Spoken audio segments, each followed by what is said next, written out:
anlıqıcılar. Adabiy anlatish programmamizni anglashinglarni qarshi olamiz. Bugungi programmamizda yozuvchi Abdurahim O'tkirning Xinjiang Xalq nashriyoti tarafidan nashr qilingan Uyg'ongan Zimin nomli 2 qismlik tarixiy romanining 1 qismining davomini anglatamiz. O yer yutqurlarning zulmidan qutuladigan ish bo'lsalar, baratli changi barg'ay. Men bu yolg'iz o'g'limni o'lkaga tutdim. Vallahi qurup kessin. Sizce zalımın kirki yok. Hey oğlum, yamanlıktan özünge hemrah bulgay. Sen de kolunu kanlı patırmak ikersen de. Eydin laço, hem de kandan kılıbet.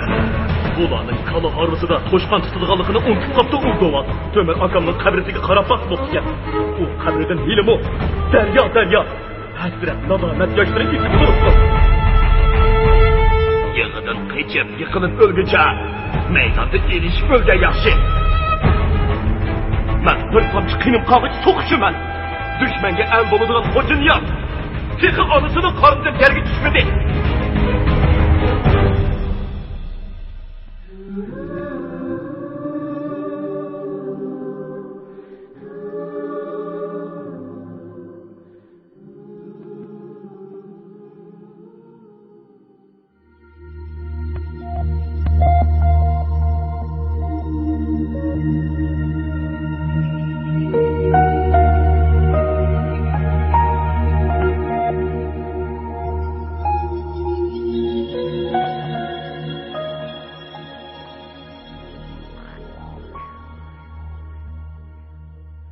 Hay, onun mu oylığını bağdı.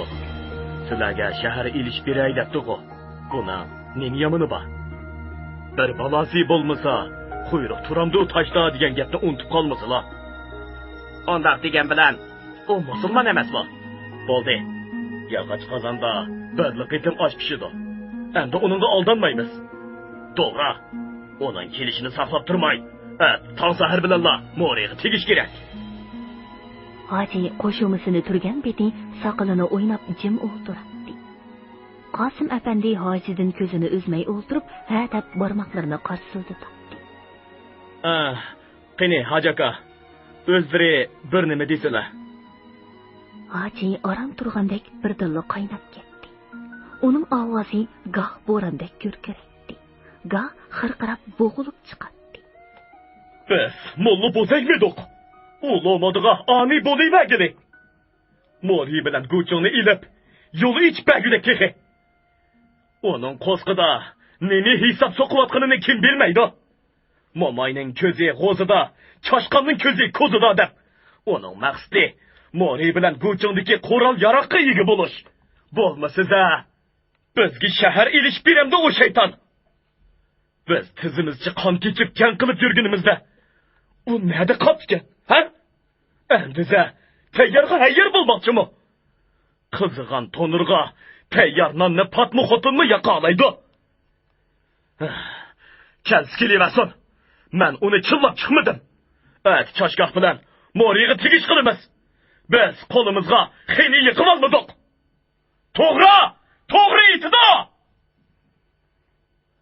Toğra hacaka, biz onunsuz mu şunca işlerini kıldık. Yani kılamayız. Toğu çillimizi mu tan eti verdi. Ama lekin, şu veciden onun bilen azarlaşıp kalmay, ittifak ötkenimiz yaxşı meken. Özler nimi demekçi? İntimaqlık degen, iki taraftan tan bosu buluduğun nima? Menimce bolganda, birer gün sabır kılaylı. Umu kep bakson, 100 turana bir nimi deyişmeymiz mi? Hemmenin maqsidi bir bolgan eken, Morini men agal alay dese, ko'ching bizga qoladi. Ondan Urumchiga birga tegish qilurmiz. Qosim apandi Mahmud Muhitining gapini quvvatladi. Sizga nim bo'ldi apandi? Majuningni Yapon jahongirligining bir nimasi da'vat etdingizmi? Endi uningga peshtatib qolibsizmi? Yo'qsa hajaka. Uni yaqlayotganim yo'q. Uni hilimi Yapon jahongirligining bir nimasi emas deb aytolmayman. Biroq bizning hozirgi vaziyatimiz xuddi Mahmud Sijang aytgandek, uning bilan ittifoq o'tishni talab qiladi. Bugungi kunda hammamizning o'rtaq dushmani Shinsay. Majongyanning eltisi bir kun kechikib kelgan bo'lsa-mu kashki, biz Moriga tegiverdik. Onun iltimasini anglab turib, Moriga tegib qo'ysak, araga so'g'uqchilik tushib qolarmikin deyman. Mubada Majongyang bilan ikkilarining orasi buzilib qolsa, o chaqda Shingsayning o'shqi olchi qo'pidi. To'g'ri, o chaqda bir dushman ozliq qilayotgandek, ikki dushman orasida qolamiz.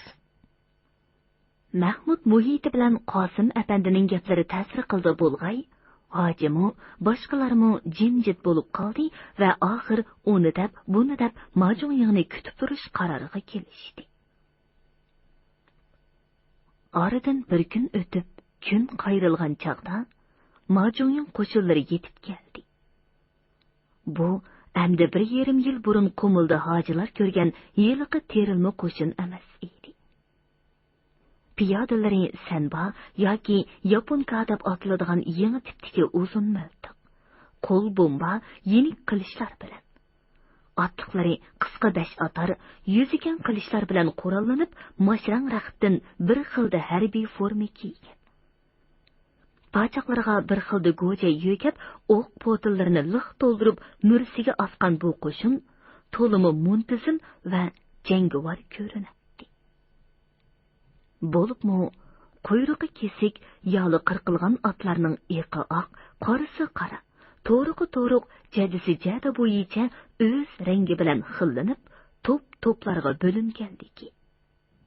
Yo'g'an qechirlarga so'ratgan zambaraklar bilan otlarga ortilgan ig'ir pilimotlar bu qo'shinning hayvatini texmo oshirib turadi. Qo'shinning oldida markazga qarashli 36-diviziya degan xatar yeziqliq go'mindon bayrog'i ko'tarib kelayotgan bir necha otliqdan keyin kang qosqonliq shapka kiyib bo'yniga durbin asqan Majongyang ko'rindi. U o'ziga o'xshash kiyinib, yeniga ishkidan mavzir osqan bir to'p bo'z otliq yigitlari orasida kelyotdi. Qo'lning neriqi qetidagi dalada hojining chidir bargohi ko'ringan hamon Majongyang o'zining kanaychilari orqali qo'shinga o'z joyida to'xtab tushkin qilish buyrug'ini berdi. O'zi bir necha kishisi bilan hojining chidir bargohi tarafga ot soldi. Onungacha Zakir Sanmu bilan Mapuganmu uning oldiga ochab turib kelib, vazifaning ado bo'lganligini ma'lum qildi.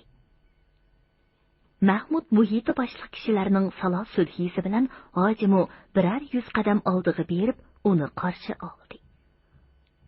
Majongyang hojini quchoqlab, Zakir Sanmuning tarjimonligida esallik so'rashga boshladi. Fatiha duosidan keyin dasturxon ustida hoji mundaq dedi: Biz Uyg'urlarda 6 yoshlik kelsa 60 yoshlik oldiga chiqibdi degan gap bor edi. Biz Fatihaga borguncha o'zingiz gapsiz. Siz ota, men bola. Bizning qoidamizda cho'nglar kichiklarning oldiga chiqmaydi. O'tgangi salovat deb meni qabul qilganligingiz, xususan bu qitim iltimosimni rad qilmay meni kutib turganligingiz uchun cheksiz minnatdorlik bildiraman. Yana takror aytamanki, siz nayzining sepi, men uchi bo'lay. Qaysi taraf shiltsingiz, shu yerga berib sanjilay. Majongyang yelimi burunqidekla tetik, ruhliq, chaqqon va xushchiroy edi. Bo'libmi uning shu topda nozik tabassum o'ynab turgan qapqari ko'zlari bilan nefis lavlari har qanday kishida cho'nqur ta'sirat qoldiradi. Ammo diqqat bilan qaragan kishi bu chiroyli ko'zlarining orqasida cheksiz yiris o'ti bilan yenib, butun dunyoni yutib olsa-mu yana to'ymaydigan. O'z maqsadiga yetish yo'lida hech nimadan qo'rqmaydigan, hech kimni oyib qo'ymaydigan avantyuristlarga xos yana bir jup to'ymas ko'zning borligini aniq ko'raligan bo'ladi. Mahmud muhiti ehtimol shuni his qildi bo'lg'ay, Qosim apandining qo'liqiga: Xudoning o'ziga omonat. Bu mening onglig'imdan xatarliroq odam ko'rindi, deb pichirladi. Qosim apandi uning so'ziga qo'shilganligini bildirib, butun vujudi bilan tavrinib qo'ydi. Shundoq. Men nayzining uchi bo'lib, qaysi taraf shiltsingiz, shu yerga berib sanjilay. Ammo hozirlikka mening ra'yim bo'yicha avval Mori bilan Gochingni elishga ruxsat qiling. Nayzining uchi bo'lib, qayoqqa shiltsam shu yerga sanjildigan kishi mening ra'yimga boqmay, O'zingizning ra'yi bo'yicha ish qilaman deganingiz yo'chilli gap bo'ldi. Bu mening iltimosim. Hoji yana bir nima demoqchi bo'lib turganda, Mahmud Muhiti darhol gap qistirib mundaq dedi. Biz haq mehmonni bak ulug'laymiz emasmi, hoji aka? Gasilang o'zimiz chillab kelgan mehmon. Mehmonning ra'yiga boqqinimiz yaxshi. Ma Joying bu gapni anglab, Mahmud Muhitiga yalt qilib qaradi. Ha? Bu palvon sifat akimiz kim bo'ladi ekan? Turpan fidoyilarining sarkardasi. Mening eng yaqin yordamchim. Deb tunishtirdi hoji va Musul hojining inisi ekanligini eskartib o'tdi. Ma Joying Mahmud Muhiti bilan boshqadan ko'rishib, nomingizni anglagan edim. Bugun didoringizni ko'rganimga to'liq xushalman. Akangizni Xinjiang xalqining inqilobiga yordam so'rash uchun Nanjingga mangdirgan ekansizlar. Men avar bo'lmanglar. Nanjing hukumati baribir sizlarga yordam bera olmaydi. Menmo Nanjingga qarashliq 36-diviziyaning boshlig'i. Yordamni sizlarga o'zim beraman deb yo'ldan to'sib qo'ydim. Men har qaysilariga muhim sovg'at keldim. Dedi-da, yosh bir mahramga qaradi. Mahram xurum sumkasidan necha qatlangan bir narsani chiqarib, chidirning o'ttirsiga yoydi. Bu taxminan 1 kvadrat metr cho'nglikdagi qalin qog'ozga besilib, oq xasi bilan astarlangan Xinjiang xaritasi edi. Uningdagi muhim tog' daryolar, shahar kentlarning nomlari xanzucha xatlar bilan qiyniq qora siyohda besilgan bo'lib, har birining yonida qizil siyoh bilan ushshaq qilib yozilgan uyg'urcha so'zlar ko'rinib turadi. Hammaylar xarita ustiga engishdi. Bu xaritani mening yaponiyalik mushovirim Dashijong apandi Tokiodan og'ach kelgan. Men hojimga lozim bo'ladi deb har bir so'zning uyg'urchasini yozdirdim. Uyg'urchasini turkiyalik mushovirim Kamal apandi yozdi. Mana bu Qumul, mana Mori, mana Gochong, mana O'rimchi. Hammasi bor. Men ata mavi yo'l bilan Moriga tegaman. Ondan Gochongga. Hojim mavi tarafdan Jimsarga tegsa, O'rimchi yo'lini o'zib tashlaymiz. Mana mavi Jimsar. Bu nihoyatda muhim ya. Allah buyursa pat arada O'rimchi. Ondan bütün Xinjiang bizning qo'limizga o'tadi. İnşallah, inşallah. Qandoq deysiz, hoji? Hojining rangi tatirib ketdi. Uning attidan darhol bir nima deb tashlab, cho'ng ko'ngilsizlik tug'dirdiganligini sezgan Mahmud Muhiti ishning oldini olish uchun bo'lsa kerak, rasmiylik bilan mundaq dedi. Sizlar bizga rostilla yaxshi sovg'at keltiribdi. Bu qog'ozga qarasak, bütün Xinjiang olaqanday ko'rindi ekan. Uyg'urchasini yozdirib, texmi obdan qilibdi. Qog'ozlar Allohning buyrug'ini bo'yicha bo'la. Ammo Gasiling nemishqa Mori bilan Gochongni bizdan qizg'inadi, ha? Men Gasilingning yuzini qilmagan bo'lsam, bu kamgacha Morini it bo'laydim. Hojim unda qo'yilmag'ay. Bu qizg'anganligim emas. Siz 2 yildan beri qattiq jang qilib hadingiz. Mening sheriklarim beka yetib, qilishlarimiz doplashib qog'ida qolg'i yetdi. Men oldingizda yo'l ichib bo'lsam, buning nimasi yomon, ha? Amsa shundoq bo'lsin. Dedi-da, chedirdan oltirab chiqib etig'i mindi. Bu mutahamni qara. Men nayzining uchi bo'lay deb turib, bizga jo'riqchilik qilayotganini. O'zlar nima deb unda qiladi, ha? Talamishki, uymishkini qo'g'labdi deb. Bu Tunganning hilitilla bizning shillimizga minmoqchi bo'layotganini ko'rmayapamda. Deb qoyib ketdi. Savi durg'i bilan Pasil durg'ilarmi hojining tarafini elib, "Maham, bu nima degan gap? Shundaqmi ish bo'lamdi?" deyishib g'udunishga boshladi. Mahmud Muhiti bilan Qosim apandilar Majumyungning qandoq niyati ekanligini aniq ko'rsa-mu, umumiy vaziyatni nazarga olib, hozirgi paytda uningga yo'l qo'ymasa bo'lmaydiganligini. Unda qilmaganda yomon oqibatlarning tug'ilib qolish cho'qimligi haqida uzundan uzun so'zlab, hojini ming tasda qoyil qildi. Tang suzilish bilan tang Majumyung qo'shoni Moriga yurish boshladi.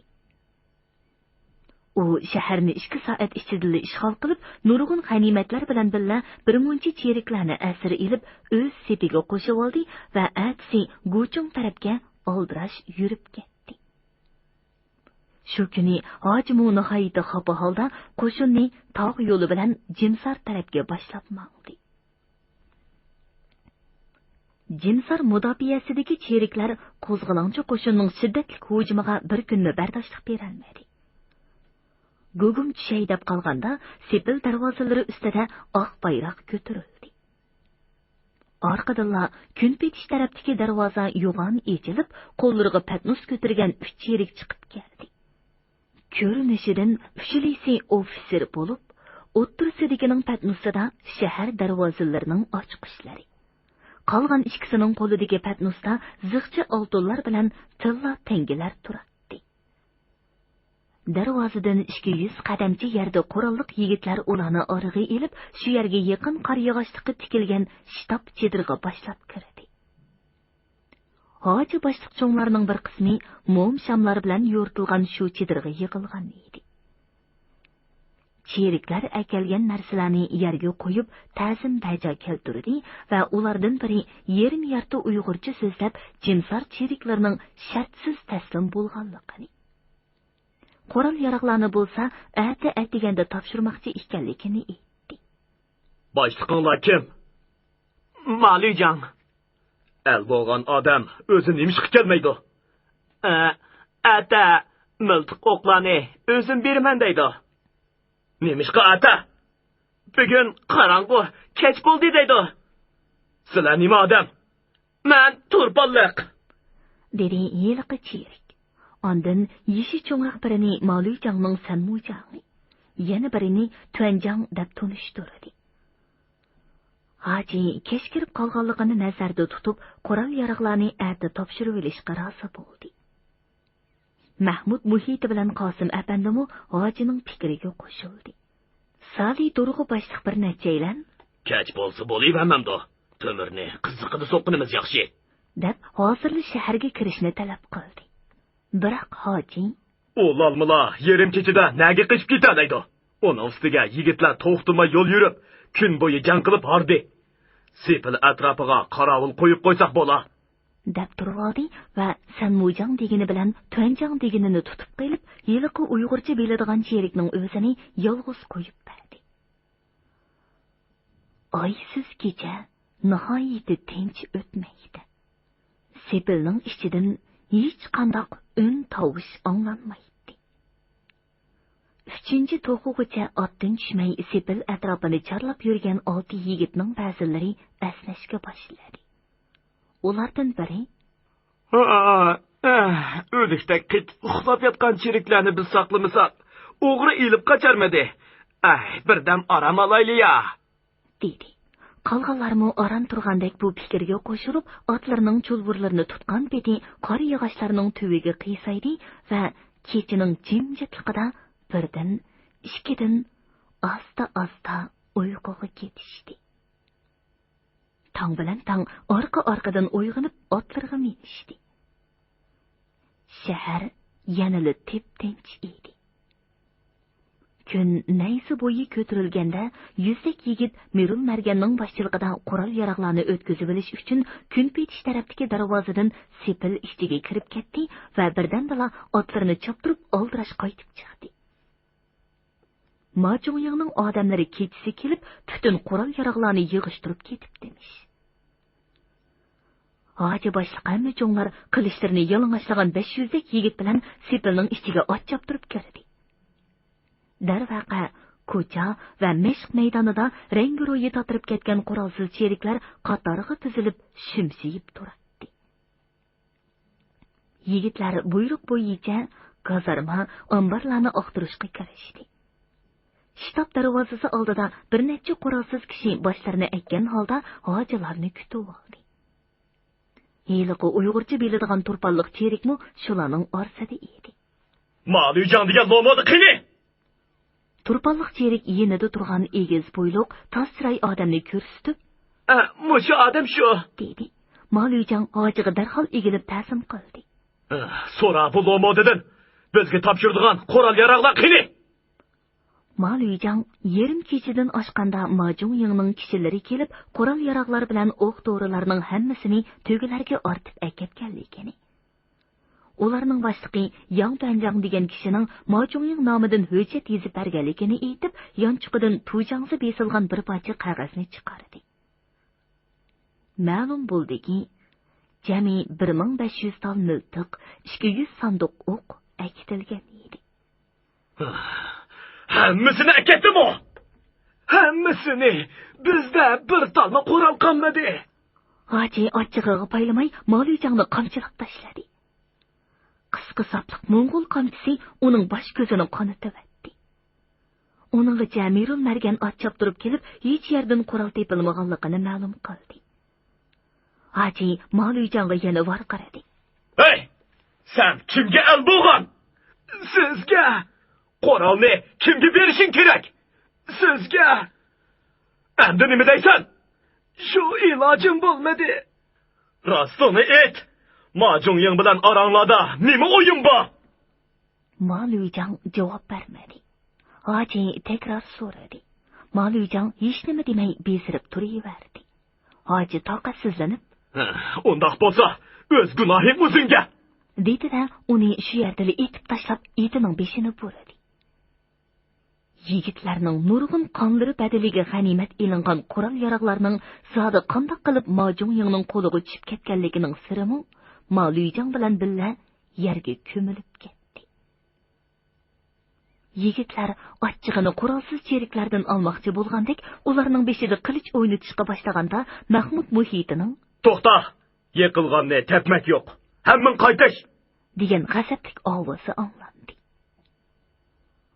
Hoji to'mirni qizsiqida so'qmagan gunohning o'zida ekanligini tushunib, chedirga qaytgandan keyin kirpining tikinidek chechilib ketgan soqolni tutamlagan holda ha deb o'ziga qayishga boshladi.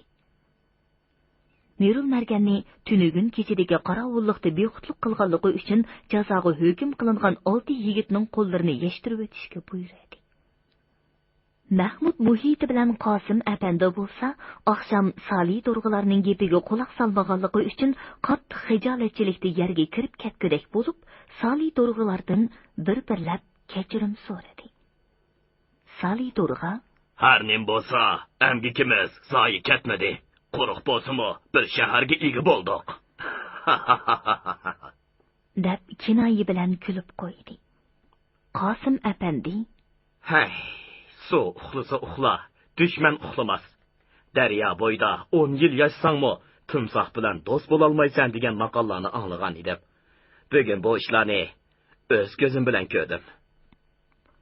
Odatda nihoyatda kamsiz, 10 gapga bir javob beradigan Fazil Durg'a kichkina kak soqolini silab o'ltirib, "Hayvonning olisi teshida, odamning olisi ishida bo'ladigan. Gazilingning olisi pesining iqidak, mana men deb tursimi, biz uni ko'rmasga saldik. Shundoq emasmi, Hoji aka? Bo'ldi. Bugundan boshlab bu tungondan qo'limni jayni kimgacha yuyib etdim." Uning gapiga hech kim qarshi chiqmadi. Chunki buning sizmi cho'nglardan tartib oddiy yigitlargacha hamma kishi Majungyingning niyatini endi uzil-kesil tushunib yetgan edi. Biroq buningdan keyin qanday qilish kerak? Bir yoqdan Shingsay bilan jang qilib, yana bir yoqdan Majungying bilan dushmanlashish kerakmi degan masala hammaning beshini qotirishga boshladi. Ikkinchi kuni beliga qoraliq bog'lagan Zokir Sanmu 3 cherik bilan hojining qarorgohiga ot choptirib keldi. Cheriklarmi xuyzularning qoidasi bo'yicha qoraliq tutib shakllarga oq tikib olgan edi. Zokir Sanmu duo yondirib bo'lgandan keyin Guchung urushida Majungyingning enisi Majungjining qazo topganligini hojiga xabar qilib kelganligini aytdi. Hoji boshqa gap qilmasdilla, ular qandoq urushdi deb so'radi.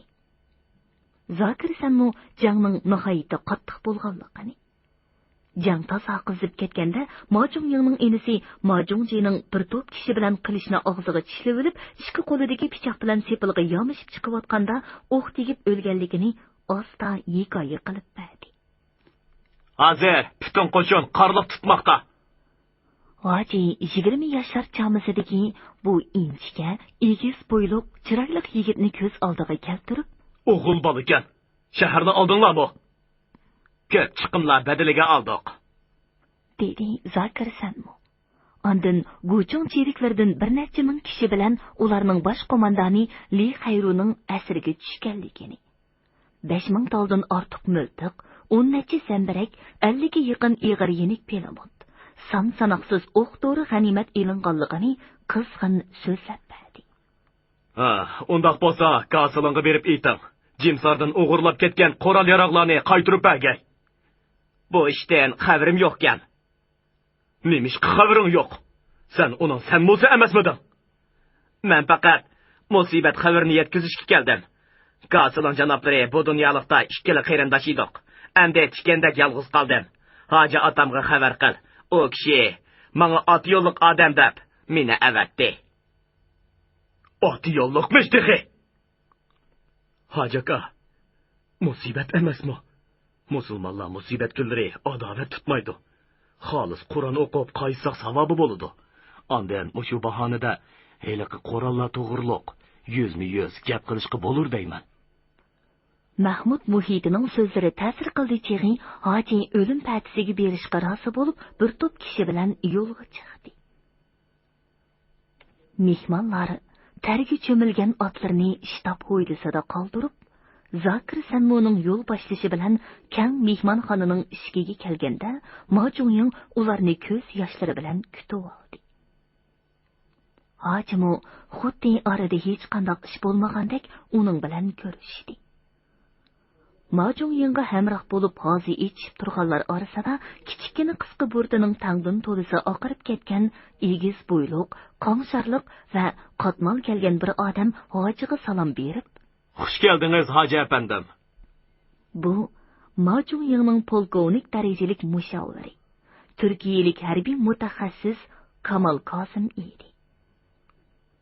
Nerizaqda hech kimga gap qilmay qo'llarini qovushtirib turgan pakar bo'yliq, qalmoq chiroy kishi yaponiyalik harbiy mutaxassis Da Shijong. Hanzuchi ismi Yuxating apandi edi. Mehmonlar kang ozoda uyga joylashib o'ltirgandan keyin ularning orasidan yo'g'on yalpi kelgan qizil yuzlik bir kishi asta chay qilib o'ltirib, satarning bom taridek mo'ngliq ovozi bilan qiroat boshladi. Bu Turpan qo'zg'olonining dastlabki kunlarida qo'liga Qur'on ilib safga qo'shilgan va Qur'on Karim bilan islom ahkomlarini yaxshi bilganligi, hatto she'riyatdan xabardorligi bilan hammaga tunilgan Namat Xalpitim degan kishi bo'lib, bu kunlarda hojining nasihatchilari qatorida edi. Duodan keyin mehmonlar al-hukmillah deyishib uydan chiqishdi. Majungying eshik oldida qo'l qovushtirib turib, faqat rahmat degan so'z bilan ularni uzatmoqchi bo'ladi. Hoji 3-4 qadam mengib bo'lib, birdala orqaga burildi va Zakir Sanmoga qarab, "Orliq xili yiroq, ya'ni kelib ketmikimiz ta'sirak. Gasilondan so'rang. Jimsardan eklib olgan qo'ral yaroqlarni qanday qilmoqchi? U qorallar bizga tava." To'g'ri, u qorallar hojimga tava, ammo hozir menga lozim. Bu nima degan gap? Bizning yigitlarimizning 3dan 1 qismi qilish nayzi bilan jang qilib atadi. Go'chondimi, jiq qoralga ega bo'pti. Shu yetmamdi. Yetmaydi. Men texnik jiq askar olaman. Askarimni 500 mingga yetkazib, avval butun Jungoni, ondan Rossiyani ilib, chegramni haramga tutashtiraman. Bu muqaddas g'azotda hoji otam menga yordam qilsa bo'ladi. Hojining chiroyi tomdek tortirib, dugulik ko'zlariga qon to'lib, lavlari titrab ketdi. Mahmud Muhiti boshliq atrofda qarab turganlar Majungyingning gaplaridan hayron bo'lib, quloqlariga ishonmagandek bir-biriga jiddiy qarashdi. "Hey Zakir! Gasilonga ayt! Men uning texi bundoq niyati borligini bilmaskanman. O'za Shinjongdan 500 ming askar to'plab, ishkirnimi, o'ris yernimi ilib, haramgacha bormoqchiman? Tova! Bu gapchiza Shinjong xalqi umrvoyat qon to'kilishdan qutula olmay, nohaq o'lib tugatgidaqo. Biz xalqni jabr zulmdan qutuldiramiz. Qon ichkurlardan qutuldiramiz deb inqilob qurgan. Amdiza Gasilonning orqasida Karbaloning ishtidek so'kildab yurib, uningga qon yalish bergidekman-da. Nayzining uchi bo'lsa shundoq bo'lamdi. Bo'ldi. Bugundan boshlab har qaysimiz o'z yo'limizga mangaylik. Huduqib ketgan Zakir Sanmo bu gaplarni tarjima qilib bo'lguncha, hoji itiga qamchi urib, shtab darvozasidan chiqib ketdi. Boyligi mo'l va tarixining uzunligi bilan dongga chiqqan Guchong shahri bu kunlarda xuddi dahshatli yong'inda chashlari quyqilanib, yuz ko'zi chavargan, üstü beshi kuyib, o'zi yerimjon bo'lib qolgan bir mo'mayga o'xshib qolgan edi. Shaharning chang-to'zon bosgan egri-bugri ko'chalaridan yelimu miltiq to'risi bilan ko'milmay qolgan jasadlarning sesq hidlari purab turadi. Ma Zhongyong qo'shiniga qabul qilinmay qolgan put-qo'li tiniq, bosh ko'zi yiriq majruh asirlar qish kunlari issiz qolgan madikorlarga o'xshash do'qmish-do'qmishlarda shumshiyib turadi. Chiroyi o'liknikidek totirib, ko'zlari o'ltirishib ketgan qiyri cho'rilar ushshaq bolalarni goh yetilab, goh ko'tirib, xuddi bo'ridan o'rkib chechilib ketgan podadek ko'cha-ko'ylarda tamtirab yurishadi. Ma Zhongyongning cheriklari bo'lsa, texichilar o'yma-o'y kezib o'lji elishmoqda.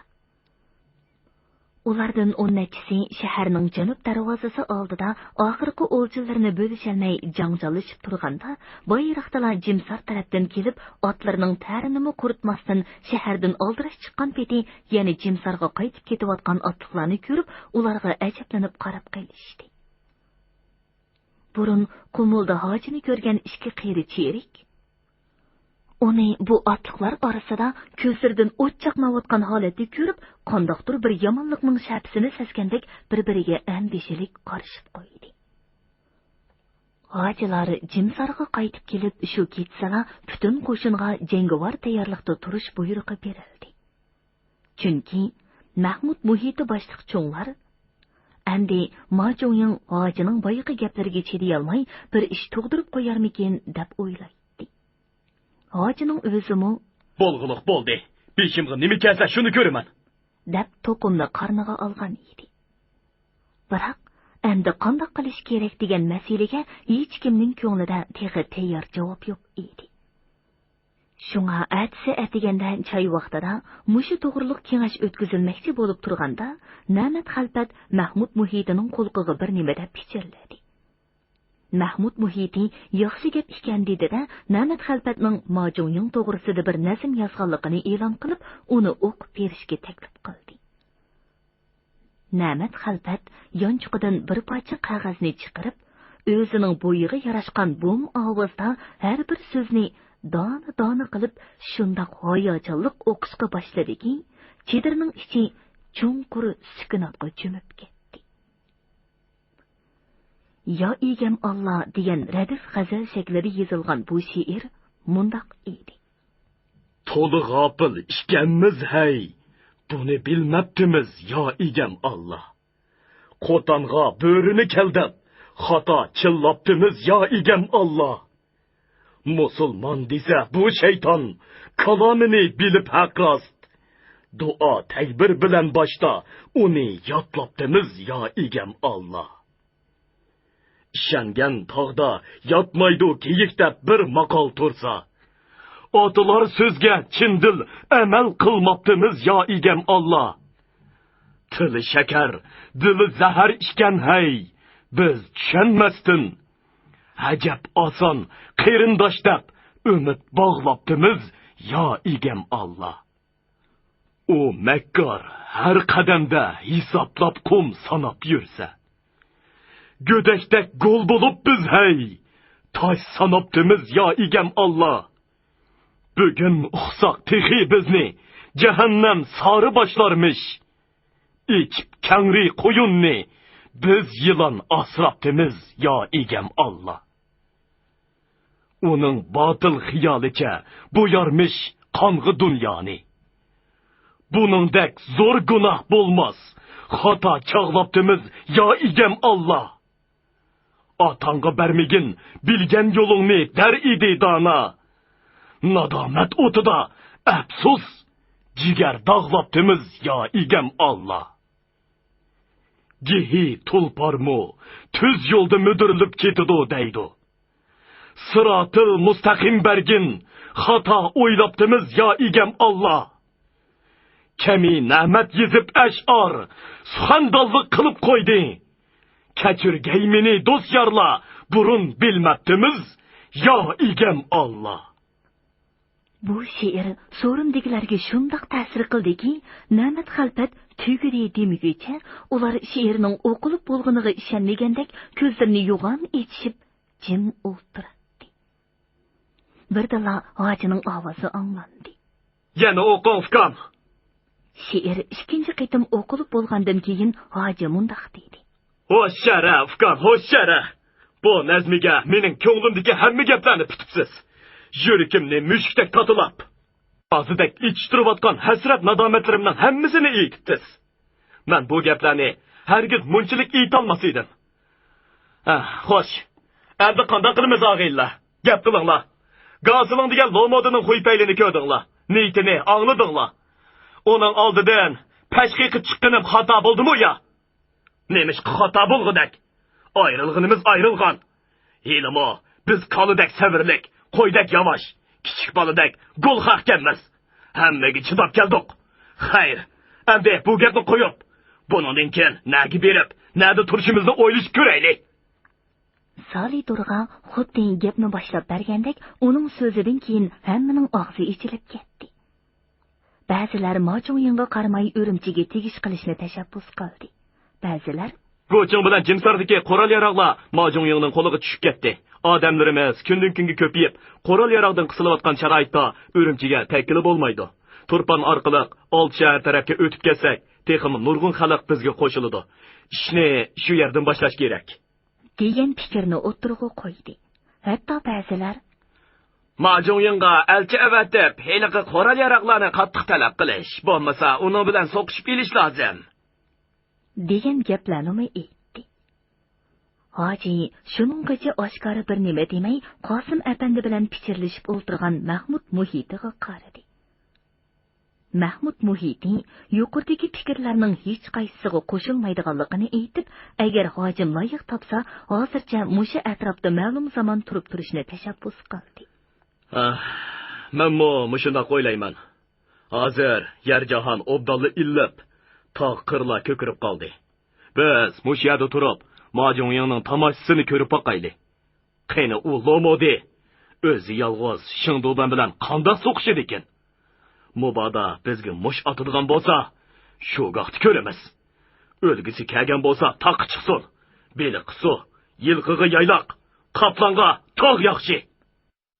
Hurmatli radio anglag'uvchilar, yozuvchi Abdurahim O'tkirning Uyg'ongan Simin nomli tarixiy romanining birinchi qismini bugun mush yergacha anglatdik. Davomini atidagi programmamizda anglag'aysizlar. Birodarimiz Mahmud Xo'ja Urumchi jamoatchiligining, jumladan Haydar afandi bilan ikkimizning taklif maslahatlarini janoblarga yetkazish uchun huzurlariga ketdi. Marhum Maqsud Muhiti hayot bo'lgan bo'lsa, u kishining janoblarga bergan maslahatimi cho'qim shundoq bo'lar edi. Bir gahlarda Eliqil hidorin degan iflos munofiq to'yid gapdonlik bilan Allohning kalomini shipi keltirib qasam ichib turib olganda, To'mir akamning yuragimi shundoq siqilganmikin deyman.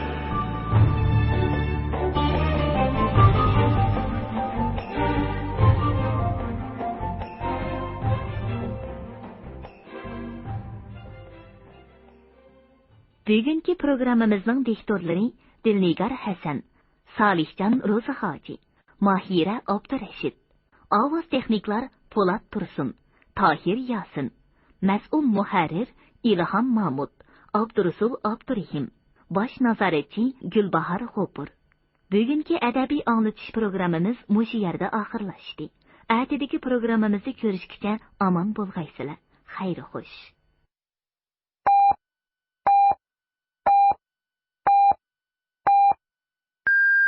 Beijing vaqti soat 13.